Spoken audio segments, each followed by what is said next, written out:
From the moment he stepped into the studio lights, Senator John Kennedy knew this wouldn't be an easy interview. The stage was set, the cameras were rolling, and across from him sat Whoopi Goldberg, her eyes sharp, her posture steady. The audience waited not for a conversation, but for confrontation.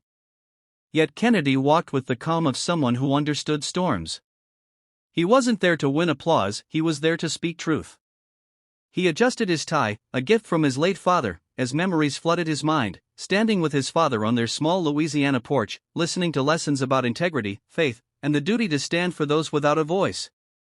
Never trade your values for approval, his father had told him. Not even if the whole world laughs. As the host introduced the segment, Whoopi leaned forward, her tone unfiltered.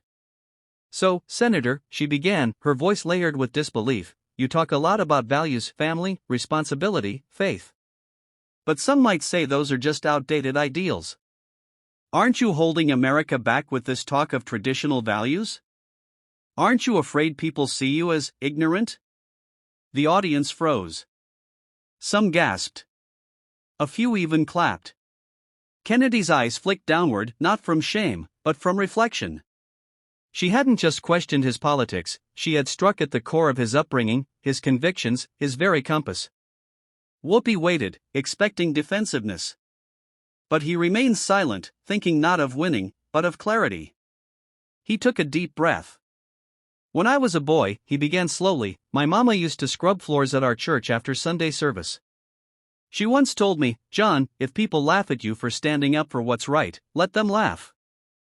But don't you ever be the one laughing at kindness.'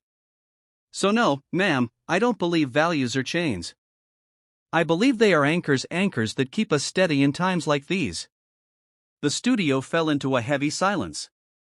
Whoopi, arms folded, responded sharply, "But what about progress? We can't keep living in the past. Don't you see that your so-called values can exclude people?" Kennedy nodded gently. "Progress without principles isn't progress, it's chaos. Values are not about going backward, they're about remembering who we are as we move forward. I believe in respecting every person, but I also believe in teaching young people the strength of commitment, the dignity of work, the grace of forgiveness. Those aren't outdated. They're human." In the front row, an elderly woman dabbed her eyes. He continued, voice steady but thick with emotion. "Ma'am, I've seen towns fall apart not because people stopped changing, but because they stopped caring. We traded neighbors for screens, families for followers, and purpose for popularity. My values, they're not about control. They're about connection." Whoopi blinked, visibly taken aback. This was not the combative politician she'd expected. This was a man defending not a party, but a principle. And let me tell you,